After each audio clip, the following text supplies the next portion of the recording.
প্রিয় দিদি বা বোন যেই হয়ে থাকো, আজকের ভিডিওটা কিন্তু পুরো দেখো, কারণ আজকের মারিয়ানা বিন্দু লার্নিংয়ের ভিডিওতে থাকছে পশ্চিমবঙ্গের বিভিন্ন পরীক্ষায় আসা গুরুত্বপূর্ণ প্রশ্ন। যেহেতু এবার তোমাদের এক্সামটা পিএসসি প্যাটার্নে হবে, তাই প্রতিটা প্রশ্নই কিন্তু খুব গুরুত্বপূর্ণ। চলো তাহলে প্রথম প্রশ্ন দেখে নেওয়া যাক। টমেটো কোন অ্যাসিডের প্রাকৃতিক উৎস, অর্থাৎ টমেটোতে কোন অ্যাসিডটি পাওয়া যায়? এটির উত্তর কি? এটির উত্তর অপশন ডি, অক্সালিক অ্যাসিড।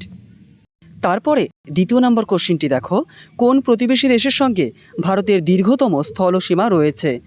কোন প্রতিবেশী দেশ? আমাদের পাশেই যেটা রয়েছে আমাদের বাংলাদেশ, তাই না? বাংলাদেশের সঙ্গে আমরা সবথেকে বেশি স্থলসীমান্ত শেয়ার করে থাকি। এইখানে যদি তোমাদের প্রশ্ন আসে ভারতবর্ষের সবচেয়ে বড় প্রতিবেশী দেশ কোনটি, তখন কিন্তু বাংলাদেশ করবে না, তখন কিন্তু চীন করবে। বোঝা গেল? আজকের ভিডিওর প্রত্যেকটা কোশ্চিনে কিন্তু তোমাদের পিএসসির বিভিন্ন পরীক্ষা এসেছে, কাজে কোনো কোশ্চিন স্কিপ করবেন না। দরকার পড়লে একবারে ভিডিওটা দেখো না, এখন যদি সময় না থাকে পরে দেখো, কিন্তু গোটাটা দেখো। 3 নম্বর কোশ্চিন, কোন নদীর তলা দিয়ে ভারতের প্রথম মেট্রো রেলের সুড়ঙ্গ পথ তৈরি হয়েছে? নদীর নিচ দিয়ে। তোমরা সকলেই জানো এটা কি করবে, যমুনা না গঙ্গা করবে বলো তো?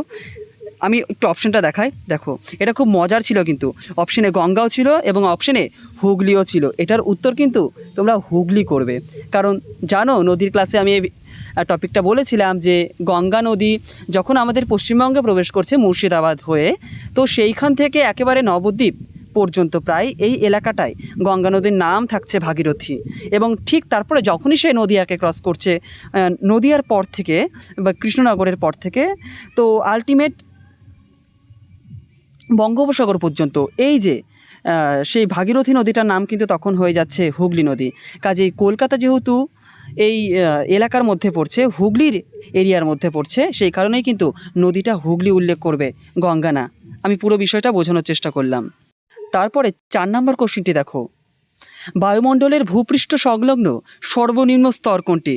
সর্বনিম্ন স্তর কোনটি? ট্রপোস্ফিয়ার, স্ট্র্যাটোস্ফিয়ার, তাই না?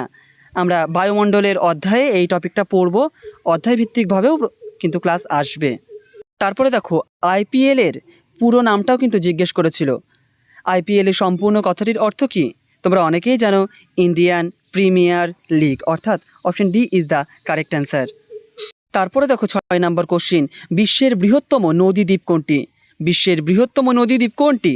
Option B is the correct answer, Majuli, যেটি ব্রহ্মপুত্র নদীর ওপরে অবস্থিত। তারপরে দেখো 7 নম্বর কোশ্চিনটা, ভারতের সবথেকে সংক্ষিপ্ত জাতীয় সড়ক কোনটি? আমরা কিন্তু দেখেছিলাম যে ভারতের সবচেয়ে লংগেস্ট ন্যাশনাল হাইওয়ে NH7 বা NH44। এখানে জানতে চেয়েছে ছোট্ট সংক্ষিপ্ত কোনটি হবে, উত্তর দাও। এইটা মনে রাখবে, অপশনের according option A is the correct answer, NH অর্থাৎ ন্যাশনাল হাইওয়ে 548। পিএসসির পরীক্ষায় কিন্তু এই অপশনগুলো দিয়েই হুবহু কোশ্চেনটা এসেছিল, কাজেই তোমরা অপশনের অ্যাকর্ডিং উত্তর করার চেষ্টা করবে। তারপরে দেখো, একটা বুক অ্যান্ড অথার্স থেকে কোশ্চেন এসেছে, বন্দি জীবন বইটির লেখককে? বন্দি জীবন বইটির লেখক অপশন ডি, শচীন্দ্রনাথ সান্যাল। তারপরে 9 নম্বর কোশ্চেনটা দেখো, তারপরে আমি তোমাদেরকে কিন্তু একটা ছবি দেখাবো। হ্যাঁ, আগে কোশ্চেনটা করে নিই আমরা। কোন দুটি গ্রহের কক্ষপথের মাঝখানে গ্রহাণু পাওয়া যায়? গ্রহাণু পাওয়া যায় কোন দুটি গ্রহের মাঝখানে? এটির উত্তর করবে অপশন সি, মঙ্গল ও বৃহস্পতির মাঝে। হ্যাঁ, এইবার আমি তোমাদের এর ছবিটা দেখাবো। এবার এই ছবিটা মন দিয়ে দেখো, দেখো তো বুঝতে পারছো কিনা অ্যাস্টেরয়েড বেল্টটা কোথায় আছে? এই দেখো মঙ্গল, এখানে কালিটা আমাকে একটু আলাদা নিতে হতো, ঠিক আছে তোমরা বুঝে নেবে। এই যে মঙ্গল এবং এই যে বৃহস্পতি, এই দুয়ের মাঝে, ঠিক আছে আমি কালিটা চেঞ্জ করে নিচ্ছি, না হলে তোমরা বুঝতে পারবে না। দেখো এইখানে দেখো মঙ্গল আর এখানে দেখো বৃহস্পতি, এই দুটো গ্রহের মাঝেই দেখো এই যে ছোটো ছোটো ছোটো ছোটো যে পাথর খণ্ড সাজানো আছে না, এটাই কিন্তু অ্যাস্টেরয়েড, এবং এই দুয়ের মাঝেই কিন্তু অ্যাস্টেরয়েড বেল্ট আছে। এবং তোমরা দেখতে পাচ্ছ ছবিটা সিকোয়েন্স অনুযায়ী একটু দেখে নাও, যদিও আমি সৌরজগতের উপর একটা সেপারেট ভিডিও করেছি, তোমরা চাইলে সেই ভিডিওটা দেখলেই আশা করছি আইসিডিএস পরীক্ষার জন্য যতটা জানা জরুরি সেই ভিডিওটা কাফি। তারপরের কোশ্চেনটা দেখো, আজকের ভিডিওতে কিন্তু প্রায় 50টা আমরা বিভিন্ন কোশ্চিন যেগুলি পিএসসি জিজ্ঞেস করেছে সেইগুলোকেই কিন্তু দেখছি, মিস করো না, বারবার ছোট্ট একটা রিকোয়েস্ট করছি তোমাকে। দেখো 10 নম্বর কোশ্চিন, এটা আমি আপডেট করে দিয়েছি। হ্যাঁ, 2026 সালের এশিয়ান গেমস কোন দেশে অনুষ্ঠিত হবে? অর্থাৎ এটা হয়ে গেছে। সরি, এখনও হয়ে যায়নি, হবে। এটা সেপ্টেম্বর থেকে অক্টোবর মাস পর্যন্ত চলবে ব্যাপারটা, হ্যাঁ। তো এখনও হয়নি, এটা হবে হচ্ছে আমাদের জাপানের নাগোয়া শহরে, ঠিক আছে? জাপানের নাগোয়া শহর। কালিটা একটু চেঞ্জ করে নিই, হ্যাঁ, জাপানের নাগোয়া শহরে, মনে রাখবে। বোঝা গেল? তারপরে দেখো, এই কোশ্চেনটাও এসেছিল, পিএসসির পরীক্ষাতে এসেছিল। তোমরা চাইলে একটু গুগল করে দেখে নিতে পারো যে আদৌ এসেছে না জাস্ট আমি বলছি। তোমরা কিন্তু অবশ্যই চাইলে চেক করতে পারো। প্রত্যেকটি কোশ্চেন আসা কোশ্চেন। 2023 সালের ওপেনহাইমার যে চলচ্চিত্রের পরিচালক, অর্থাৎ 2023 সালে যে অস্কার প্রাপ্ত যে চলচ্চিত্রটি ছিল সেটি কিন্তু ওপেনহাইমার। সেটির পরিচালক কে ছিলেন? সেটির পরিচালক কে ছিলেন? সেটির পরিচালক ছিলেন হচ্ছে অপশন এ ক্রিস্টোফার নোলেন। মনে রাখবে, ক্রিস্টোফার নোলেন হচ্ছে সেই ওপেনহাইমার যে মুভিটা ছিল তার পরিচালক। তারপরে দেখো 12 নম্বর কোশ্চিন, গ্র্যান্ড ক্যানিয়ন কোথায় অবস্থিত? গ্র্যান্ড ক্যানিয়ন কোথায় অবস্থিত? এটির উত্তর করবে অপশন সি, আমেরিকাতে অবস্থিত। মনে রাখবা, এই যে গ্র্যান্ড ক্যানিয়ন সেটা কিন্তু কলোরাডো নদীর ওপরে সৃষ্ট হয়েছে একটি গিরিখাত। খুব মজার একটি কোশ্চিন এবং অনেকেই ভুল করে, সেটা হচ্ছে 7 বোন, 7 সিস্টার। নিচের কোন রাজ্য উত্তর পূর্ব ভারতের 7 সিস্টারের অন্তর্গত নয়? 7 সিস্টারের অন্তর্গত নয় কোনটি? অনেকে এটা ভুল করে, কিন্তু আজকে তুমি ভুল করবে না, তুমি কিন্তু খাতায় লিখে নেবে যদি না জানো। আর যদি জানো তাহলে তো অনেক অভিনন্দন। ছোট্ট একটা দেখো, মেঘালয় 7 সিস্টারের মধ্যে পড়ে, অরুণাচল প্রদেশও 7 সিস্টারের মধ্যে পড়ে, ত্রিপুরাও 7 সিস্টারের মধ্যে পড়ে, কিন্তু সিকিম কিন্তু 7 সিস্টারের মধ্যে পড়ে না। অনেকে মানে ভেবে নেয় আর কি যে সিকিমও তো ওই সমস্ত এলাকাতেই আছে, তাহলে সিকিমও মনে হয় 7 সিস্টার হবে, কিন্তু না, এখানকার উত্তর কিন্তু অপশন বি, সিকিম হচ্ছে। এবং আমি এবার 7 সিস্টারটা বলার চেষ্টা করছি, তুমি শোনো। যে অরুণাচল প্রদেশ, আসাম, মেঘালয়, মণিপুর, মিজোরাম, নাগাল্যান্ড, ত্রিপুরা, মনে রাখবা। তারপরে এবার 14 নম্বর কোশ্চেনটা দেখো, বায়ুমণ্ডলের সূক্ষ্ম কণার দ্বারা কোন রঙের আলো সব থেকে কম বিচ্ছুরিত হয়? মানে কোন বর্ণের, মানে এক কথায় কোন আলোটা খুব বেশি ছড়িয়ে পড়ে না? খুব বেশি ছড়িয়ে পড়ে না হচ্ছে অপশন ডি, লাল রং। লাল রংটা খুব বেশি ছড়িয়ে পড়ে না। অন্যদিকে বেগুনি রং কিন্তু খুব বেশি ছড়িয়ে পড়ে, মনে রাখবে, এটা খুব বেশি বিচ্ছুরিত হয়ে যায়। বিজ্ঞানের ভাষায় যদি বলি, লাল আলোর বিচ্ছুরণটা কম এবং বেগুনি আলোর বিচ্ছুরণটা সবচাইতে বেশি। আর একটা কথা মনে রাখবে, অন্যদিকে কিন্তু তরঙ্গ দৈর্ঘ্য বেশি লালের, বোঝা গেল? এবং তরঙ্গ দৈর্ঘ্য কম বেগুনি আলোর। আর একবার আমি বলছি, যা মানে যারা অলরেডি জানো প্লিজ একটু স্কিপ করে সামনের দিকে চলে যাও, আর যারা জানো না তাদের জন্য, লাল আলোর তরঙ্গ দৈর্ঘ্য সবথেকে বেশি, অন্যদিকে বিচ্ছুরণটা সবচেয়ে কম। আর বেগুনি আলোর তরঙ্গ দৈর্ঘ্য সবথেকে কম এবং বিচ্ছুরণটা সবথেকে বেশি, মানে একটা অপরটার বিপরীত হচ্ছে, বোঝা গেল? মনে রাখবে কিন্তু। এবং এই থিওরির উপরে ভিত্তি করে কিন্তু একটা কোশ্চিন আসে যে তাহলে অ্যাম্বুলেন্সে তোমরা দেখবে যে লাল আলোর বাতি জ্বলে কেন, বা বিপদের সংকেত হিসেবে লাল আলোকেই কেন ব্যবহার করা হয়? আশা করছি এই লজিকটা বুঝতে পারলে যে লাল আলোর যেহেতু তরঙ্গ দৈর্ঘ্য অনেক বেশি, সেই কারণে লাল আলোকে অনেক দূর থেকে দেখা যায়, সেই কারণেই বিপদের সংকেত হিসেবে লাল রঙকে ব্যবহার করা হয়। এটা জাস্ট একটা আমি বোনাস একটা পয়েন্ট বললাম, মনে রাখবে। তারপরে দেখো একটা কারেন্ট টপিক, সেটা হচ্ছে চন্দ্রযান 3 এর সফল চন্দ্র অবতরণের মাধ্যমে ভারত বিশ্বের কততম দেশ হিসেবে চাঁদের পৃষ্ঠে সফলভাবে অবতরণ করে? এইখানে কিন্তু দুই ধরনের কোশ্চিন হতে পারে। প্রথমত, চাঁদের পৃষ্ঠে অবতরণকারী ভারত কত নাম্বার দেশ, সেই সঙ্গেই দক্ষিণ মেরুতে অবতরণকারী ভারত কত নাম্বার দেশ। যদি চাঁদের পৃষ্ঠে অবতরণ শুধু সেখানে মেনশন থাকে, অবশ্যই তোমরা চতুর্থ দেশ করবে, ভারত চতুর্থ দেশ। সেই সঙ্গে যদি দক্ষিণ মেরুতে অবতরণকারী কত নাম্বার দেশ, তখন কিন্তু প্রথম করবে। তারপরে 17 নম্বর কোশ্চিনটি দেখো, ভারতের দক্ষিণ পূর্ব রেলওয়ের সদর দপ্তর কোথায় অবস্থিত? এখানে তো একটা রেলওয়ের সদর দপ্তর চেয়েছে, এরকম কিন্তু 18 থেকে 19টা রয়েছে, বা তারও দুই একটা বেশি বা কম হতে পারে, মানে বেশি হবে। তো এইগুলোও কিন্তু পড়তে হবে, শুধু একটা পড়ে গেলে কিন্তু হবে না, সময় আছে, প্রত্যেকটাকে গুছিয়ে নাও। কি থেকে কোশ্চিন আসবে সেটা কিন্তু খুব, ওই যে অন্যান্য চ্যানেলের মতো আমি বলতে পারবো না 100% এই টপিক থেকেই আসবে। আমার মতে তোমাকে ওভারঅল জিনিসটাকে কিন্তু একটু আয়ত্ত করে যেতেই হবে। এবং সবথেকে যেটা ইম্পর্টেন্ট সেটা হচ্ছে পিএসসি প্যাটার্ন কোশ্চিন। তো পিএসসির প্যাটার্নে যেহেতু এই টপিক থেকে কোশ্চিন এসেছে, তাহলে বুঝতে পারছো যে পিএসসি কিন্তু এই প্যাটার্নটা জানে, কাজে এই প্যাটার্নে ভবিষ্যতেও কোশ্চিন হতে পারে। বোঝা গেল? তো 17 নম্বর কোশ্চিন, দক্ষিণ পূর্ব রেলওয়ে সদর দপ্তর কোথায় অবস্থিত? এইটা মনে রাখবে, গার্ডেন রিচ কলকাতাতে, অর্থাৎ কলকাতা। বোঝা গেল? গার্ডেন রিচ কলকাতা, অর্থাৎ অপশন অনুযায়ী কলকাতা। 18 নম্বর কোশ্চিন দেখো, ভারতের কোন রাজ্যের সমুদ্র উপকূলের সর্বাধিক দীর্ঘ। এই কোশ্চেনটা তোমাদের আইসিডিএস এক্সামেও এসেছিল যে কোন রাজ্যের দীর্ঘতম তটরেখা রয়েছে। হ্যাঁ, এটার উত্তর করবে তোমরা অপশন বি, গুজরাট। এই কোশ্চেনটা তো তুমি এমনিও পারবে, অপশন দেখলেই তুমি পারবে। সেটা হলো জাতীয় জলচক্র চ্যাম্পিয়নশিপ কোন খেলার সঙ্গে যুক্ত? জাতীয় জলক্রীড়া, এক কথায় জলক্রীড়া যে চ্যাম্পিয়নশিপ, সেটা কোন খেলার সঙ্গে যুক্ত? জল আছে মানে সাঁতার, এগুলো তো আর জলের সঙ্গে কোনো সম্পর্ক নেই। Option D is the correct answer. আর হ্যাঁ, যদি ভিডিওটা ভালো লাগে, হ্যাঁ, একটা লাইক দিয়ে দিও। যদি ভালো না লাগে একটা ডিসলাইক দিও। আর অবশ্যই কমেন্টের পাশে হাইপ আছে, সেই হাইপটাকে একবার প্রেস করে দিও। 20 নম্বর কোশ্চিন, 19 শতকে হিন্দু ধর্মসভা প্রতিষ্ঠা করেন কে? 19 শতকে হিন্দু ধর্মসভা কে প্রতিষ্ঠা করেন? এটা মনে রাখবে, অপশন এ, রাধাকান্ত দেব। কে? রাধাকান্ত দেব। 21 নম্বর কোশ্চিনটা, লোহার গায়ে মরচে পড়া থেকে রক্ষা করার জন্য দস্তার প্রলেপ দেওয়ার প্রক্রিয়াকে কি বলা হয়? পরীক্ষায় কোশ্চিনটা এসেছিল কিসের প্রলেপ দেওয়া? এখানে জাস্ট আমি কোশ্চিনটা ঘুরিয়ে দিয়েছি। এখানে দস্তার প্রলেপটা দিয়ে দিয়েছে, কিন্তু এই প্রক্রিয়াটাকে কি বলে? এই প্রক্রিয়াটাকে বলা হয় অপশন সি, গ্যালভানাইজেশন। ঠিক আছে, অপশন সি, গ্যালভানাইজেশন। তাহলে এখান থেকে তোমরা দুটো জিনিস জানতে পারছো যে গ্যালভানাইজেশনে কোন ধাতু ব্যবহার করা হয়, মনে রাখবা দস্তা। আর হচ্ছে এই যে প্রক্রিয়াটাকে, লোহার উপরে দস্তার প্রলেপ দেওয়ার প্রক্রিয়াটাকে কি বলা হয়? গ্যালভানাইজেশন। দিক থেকেই কিন্তু মনে রাখতে হবে তোমাকে, বোঝা গেল? তারপরে দেখো 22 নম্বর কোশ্চিন, অলিম্পিক শুটিংয়ে ভারতের হয়ে স্বর্ণপদক জয় করেছিলেন ফার্স্ট শুটিংয়ে এই ব্যক্তিটি কিন্তু সোনা এনেছিলেন। হ্যাঁ, তো ইনি হচ্ছে আমাদের ডি, অভিনব বিন্দ্রা।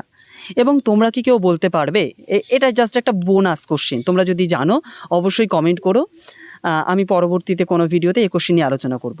সেটি হচ্ছে একটা অলিম্পিকেই 2টো পদক জয়ী প্রথম ভারতীয় মহিলাকে। আমি তোমাদের খাটনিটা কমিয়ে দিয়েছি মহিলা বলে। মহিলাকে মানে একটা অলিম্পিকেই 2টো পদক জিতেছে এমন ব্যক্তির নাম। যদি জানো অবশ্যই কমেন্ট করো। 23 নম্বর কোশ্চিনটি দেখো, মানুষের চোখের, এটা রেটিনায় করবে। হ্যাঁ, একটু মিস্টেক হয়ে গেছে। রেটিনায় যে প্রতিবিম্ব পড়ে তা হলো, এটির উত্তর কি হবে? এর উত্তর করবে বাস্তব হবে এবং সোজা হবে। এই অপশনটা রয়েছে অপশন সিতে, বাস্তব ও সোজা।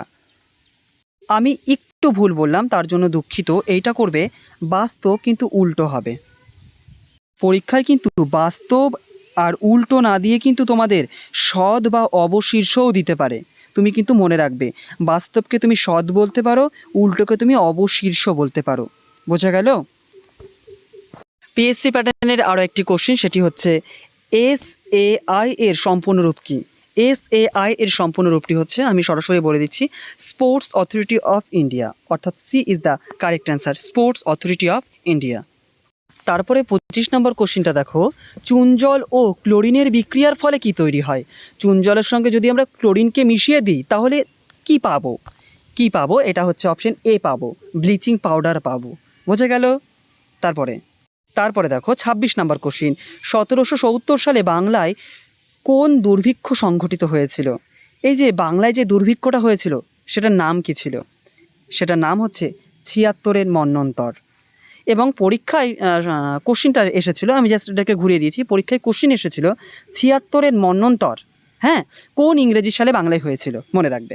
বোঝা গেল? কোন সালে হয়েছিল? তো তখন 1770 করবে।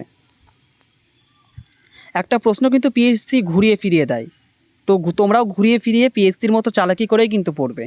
বোঝা গেল? এইবার দেখো, তোমরা তো বাইকে চড়েছো, গাড়িতেও চড়েছো, তো দেখবে ছোট্ট একটা আয়না থাকে, যেই আয়না দিয়ে ড্রাইভার কি করে, পেছনে গাড়ি আসছে কিনা সেটা দেখে, তাই না? পেছনের দিকটাকে দেখার চেষ্টা করে। তো পেছনের দিক দেখার জন্য গাড়িতে কোন আয়না ব্যবহার করা হয়? বলো। এটার উত্তর অপশন এ, উত্তল দর্পণ বা উত্তল আয়না। মনে রাখবে। বোঝা গেল? আর এইবার আর একটা ছোট্ট হোমওয়ার্ক দিচ্ছি। দেখো, এটা তো লাইভ ক্লাস না, কাজেই এটা রেকর্ডিং ক্লাস।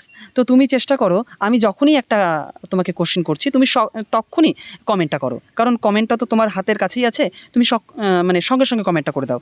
এই যে আমি একটা ছোট্ট একটা আবার দিচ্ছি, সেটা এক কথা ডেন্টিস্টরা কোন ধরনের দর্পণ ব্যবহার করে থাকে? আমাদের দাঁতের ভেতরে যে ক্যাভিটি রয়েছে বা দাঁত, এক কথায় দাঁতের ভেতরটা ভালোভাবে দেখার জন্য কোন দর্পণ ব্যবহার করে? এক্ষুনি কমেন্ট করো। আমরা উত্তল দর্পণ দেখলাম, এবার একটা অবতল দর্পণ তুমি কমেন্ট করবে।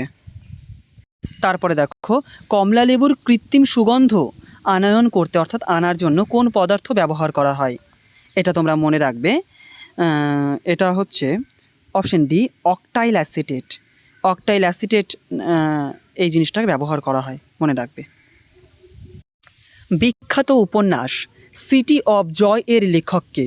সিটি অফ জয়ের লেখক অপশন বি, ডোমিনিকা ল্যাপিয়ের। ডোমিনিকা ল্যাপিয়ের।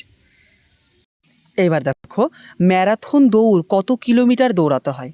অর্থাৎ একটা ম্যারাথন দৌড়ে কত কিলোমিটার দৌড়াতে হয়? এটির উত্তর করবে অপশন এ, 42.195 কিলোমিটার।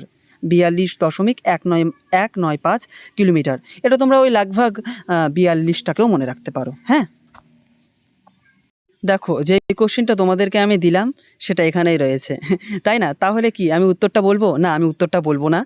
দেখো, দাঁতের গঠন পরীক্ষা করার জন্য দন্ত চিকিৎসক কোন আয়না ব্যবহার করেন? আমি এটার উত্তর বলতে পারছি না, যেহেতু আমি কমেন্টে তোমাকে বলতে বলেছি, তুমি কমেন্ট করো। তারপরে পরীক্ষায় আসা প্রশ্ন, সোডিয়াম হাইড্রক্সাইড ব্যবহার করা হয় কিসে? সোডিয়াম হাইড্রক্সাইড ব্যবহার করা হয় অপশন বি, সাবান উৎপাদনের ক্ষেত্রে। মনে রাখবা, হ্যাঁ, প্রত্যেকটাকে মনে রাখবা, খাতায় টুকে টুকে মুখস্থ করো, কারণ এগুলো সব পিএসসির প্রশ্ন, কোনো প্র্যাকটিস সেটের প্রশ্ন না। এবার দেখো, বর্তমান তথ্য অনুযায়ী সৌরজগতের কোন গ্রহের প্রাকৃতিক উপগ্রহের সংখ্যা সবথেকে বেশি? এই ভিডিওটা যারা বেশ কয়েকদিন পরে গিয়ে দেখবে তারা অবশ্যই কিন্তু গুগল করবে, কারণ এই উপগ্রহের সংখ্যা কিন্তু বাড়তে থাকে, মনে রাখবে। আজকের ডেট অনুযায়ী, আজকে তথ্য অনুযায়ী অপশন বি, শনির কিন্তু সবথেকে বেশি রয়েছে। আমি আবারও বলছি, যারা অনেক দিন পরে গিয়ে ভিডিওটা দেখবে তারা কিন্তু গুগল করবে। এবং সেকেন্ড পজিশনে আছে কিন্তু জুপিটার, অর্থাৎ বৃহস্পতি, মনে রাখবে। সার্টান শনি এবং জুপিটার বৃহস্পতি। 34 নাম্বার একটি কোশ্চিন, কাবেরী জলবন্টন বিবাদ মূলত ভারতের কোন দুটি রাজ্যের মধ্যে? এই কোশ্চিনটা না তোমাদের বিসিএস এক্সামেও এসেছিল, এবং সেটা কিন্তু তোমাদের পিএসসি যে ফুড এসআই এক্সাম সেখানেও কিন্তু এসেছিল। এমনকি সেন্ট্রালের এক্সামেও এই কোশ্চিনটা এসেছিল যে কাবেরী যে জলবন্টন সেটা মূলত কোন দুটি রাজ্যের মধ্যে? এটা তোমরা মনে রাখবে। Option A is the correct answer, Karnataka ও তামিলনাড়ু, মনে রাখবে। এই ভিডিওটা সম্বন্ধে যদি কোনো অভিযোগ থাকে তোমরা অবশ্যই কিন্তু কমেন্ট করবে।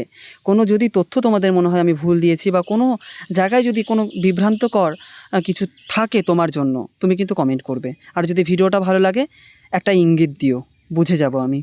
অ্যাসিড বৃষ্টির জন্য প্রধানত কোন গ্যাসগুলো দায়ী? অ্যাসিড বৃষ্টির জন্য কোন গ্যাস দায়ী? কার্বন, নাইট্রোজেন, গন্ধক এবং গন্ধক ও নাইট্রোজেন অক্সাইড। মনে রাখবে অপশন ডি। গন্ধক মানে কি জানো? গন্ধক মানে কিন্তু সালফারকে এখানে বোঝাচ্ছে। দেখেছো পিএসসি মানে কতটা ঘুরিয়ে দিয়েছে ব্যাপারটা।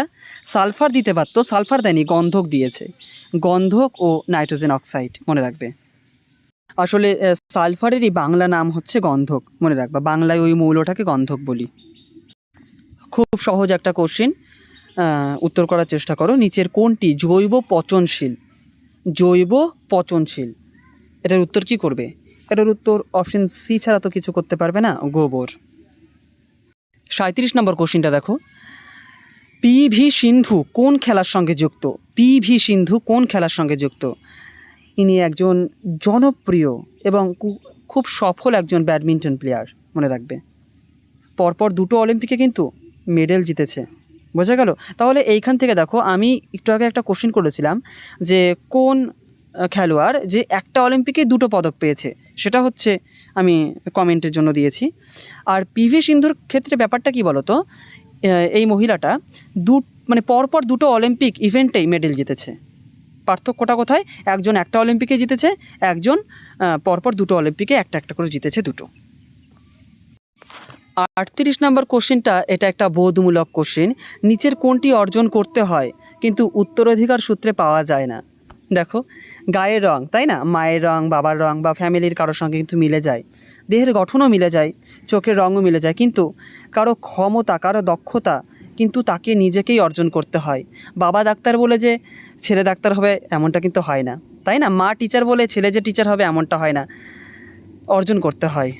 তো উত্তরটা হচ্ছে অপশন ডি। 39 নম্বর কোশ্চিন, আসামের ঐতিহাসিক জাতিগত সম্প্রদায় কোনটি? আসামের ঐতিহাসিক জাতিগত সম্প্রদায় অপশন বি, অহোম, মনে রাখবে, অহোম কিংডম। এবং তোমরা যদি একটু জেনে থাকো তাহলে দেখবে যে এই যে ইউনেস্কো সাইট রয়েছে না, আসামের যে অহোম কিংডমের একটা ফেমাস একটা ইউনেস্কো সাইট, সেটা হচ্ছে মোয়েডাম, যেখানে তাদেরকে সমাধি দেওয়া হতো। এটাও মনে রাখবে, আসামের মোয়েডামকে ইউনেস্কো সাইট দেওয়া হয়েছে, এটা একটা সমাধি ক্ষেত্র। এটা জাস্ট আমি একটা এক্সট্রা বললাম, মনে পড়ে গেল তার জন্য বলে দিলাম, এবং এটাও কিন্তু খুব ইম্পর্টেন্ট। এই কোশ্চিনটা যারা নিয়মিত দেখছো আমার ভিডিওটা কয়েকদিন ধরে, তারা আশা করি অনেকবার পেয়ে গেছো। পিএসসি অনেকবার জিজ্ঞেস করেছে এই টাইপের কোশ্চেন, যে নিচের কোন দেশ রাষ্ট্রসংঘর নিরাপত্তা পরিষদের স্থায়ী সদস্য নয়। আমরা দেখেছি যে রাষ্ট্রসংঘের নিরাপত্তা পরিষদের 5টা স্থায়ী সদস্য দেশ আছে এবং 10টা অস্থায়ী সদস্য দেশ আছে। স্থায়ী সদস্যের দেশ চেঞ্জ হয় না কখনো, কিন্তু অস্থায়ী সদস্যের দেশ চেঞ্জ হয়, বোঝা গেল? তো এই মিলিয়ে টোটাল নিরাপত্তা পরিষদের সদস্য দেশের সংখ্যা 15টি, 5টা স্থায়ী 10টা অস্থায়ী। 5টা স্থায়ীর মধ্যে কী নেই বলো তো? 5টা স্থায়ী দেশের মধ্যে কিন্তু জাপান নেই। কি কি রয়েছে এবার বলছি, এবার মনে রাখবে। ফ্রান্স রয়েছে, চীন রয়েছে, তারপরে আমেরিকা রয়েছে, ব্রিটেন রয়েছে, সেই সঙ্গেই রাশিয়া রয়েছে। এই দেশগুলোর নাম মনে রাখবে। হ্যাঁ, তারপরে কোশ্চেনটা দেখো। এটির উত্তর হবে অপশন বি, MS ধোনি। একদিনের আন্তর্জাতিক ক্রিকেটে নিচের কোন খেলোয়াড় ডাবল সেঞ্চুরি করেননি? এটির উত্তর করবে অপশন বি, MS ধোনি। এবং অন্যদিকে সচিন তেন্ডুলকর, রোহিত শর্মা, শুভমান গিল, এরা কিন্তু প্রত্যেকেই এই শর্তটাকে পূরণ করেছিল, মনে রাখবে। এটা সেই সময়ের কারেন্ট অ্যাফেয়ার্স ছিল, 2023 সাল নাগাদ।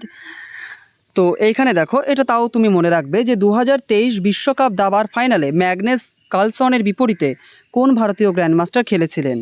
হ্যাঁ, এটা মনে রাখবে, রমেশবাবু প্রজ্ঞানন্দ, অর্থাৎ option B is the correct answer. এবং তোমরা এটাও জেনে রাখো যে ম্যাগনাস কার্লসনের বাড়ি কোথায়। ম্যাগনাস কার্লসন কিন্তু নরওয়ে দেশের বাসিন্দা, এটাকেও মনে রাখবে। 43 নম্বর কোশ্চেনটা দেখো। গাছের শিকড় মাটি থেকে জল শোষণ করে যেভাবে, তা হলো, এই যে এই প্রক্রিয়াটাকে বলা হয় অপশন সি, অভিস্রাবণ। মনে রাখবে, অভিস্রাবণ। এটাও কিন্তু সেই সময়ের কারেন্ট টপিক ছিল, কিন্তু আমাদের এটা হিস্ট্রির দিক থেকেও মনে রাখতে হবে। ভারতে আয়োজিত, সে সময় ভারতে আয়োজন করা হয়েছিল G20 সামিটটা। সম্মেলনের মূল সুর ছিল বসুধৈব কুটুম্বকম, অর্থাৎ এক বিশ্ব এক পরিবার। এই যে এই কথাটা বসুধৈব কুটুম্বকম, এটা কোন কাব্য থেকে নেওয়া হয়েছিল, মানে কোন বিখ্যাত গ্রন্থ থেকে নেওয়া হয়েছিল? সেটা কিন্তু অপশন বি, মহা উপনিষদ থেকে নেওয়া হয়েছিল, মনে রাখবা। বসুধৈব কুটুম্বকম এই লেখাটা কিন্তু এখানে লেখা আছে। তারপরের 45 নম্বর কোশ্চেনটা একটু কঠিন। এই কোশ্চেনটা একটু কঠিন হয়তো, কিন্তু মনে রাখবে যেহেতু পিএসসি জিজ্ঞেস করেছে। কোন যুদ্ধে ওলন্দাজদের পরাজিত করেছিলেন ত্রিবাঙ্কুর রাজ্যের মার্তণ্ড বর্মা? মনে রাখবে, এই ত্রিবাঙ্কুর রাজ্যের মার্তণ্ড বর্মা পরাজিত করেছিল এক কথায় ওলন্দাজদের। এটা কোন যুদ্ধে? এটা কিন্তু অপশন ডি, কোলা চেলের যুদ্ধ, মনে রাখবে, কোলা চেলের যুদ্ধ। আজকের মারিয়ানা বিন্দু লার্নিং ক্লাসের ভিডিওর শেষ কোশ্চেন। কোন প্রণালী ইউরোপ ও আফ্রিকাকে বিভক্ত করেছে? ইউরোপ ও আফ্রিকাকে বিভক্ত করেছে, এটা তোমরা মনে রাখবে, অপশন সি, জিব্রাল্টার প্রণালী। তো আজকের এই কোশ্চেন দিয়েই আজকের ভিডিও শেষ করছি, এবং এরপরেও কিন্তু পিএসসির যে প্যাটার্ন, সেই প্যাটার্নের যে কোশ্চেন পিএসসি জিজ্ঞেস করেছে বিভিন্ন পরীক্ষায়, সেইগুলো কিন্তু আমি আনবো। কারণ তোমাদের যে সিলেবাস, পশ্চিমবঙ্গের অন্যান্য এক্সামেরও কিন্তু ঠিক সেম সিলেবাসই থাকে, জিকে জিএসের পার্টটা বিশেষ করে। তোমাদের হয়তো এক্সট্রা করে ICDS সম্পর্কিত বিভিন্ন টপিককে যুক্ত করা রয়েছে, কিন্তু বাদবাকি কিন্তু পড়া কিন্তু সবার এক। কাজেই পড়া যেহেতু সবার এক, কোশ্চেনের প্যাটার্নও কিন্তু একই আসবে। তো কাজেই এখন থেকে পিএসসি প্যাটার্ন প্র্যাকটিস করতে থাকো। তো আমিও তোমাদের করাবো, সেই সঙ্গে অন্যান্য টপিকের উপরে ভিডিও আসবে। শেষ পর্যন্ত দেখার জন্য অসংখ্য ধন্যবাদ।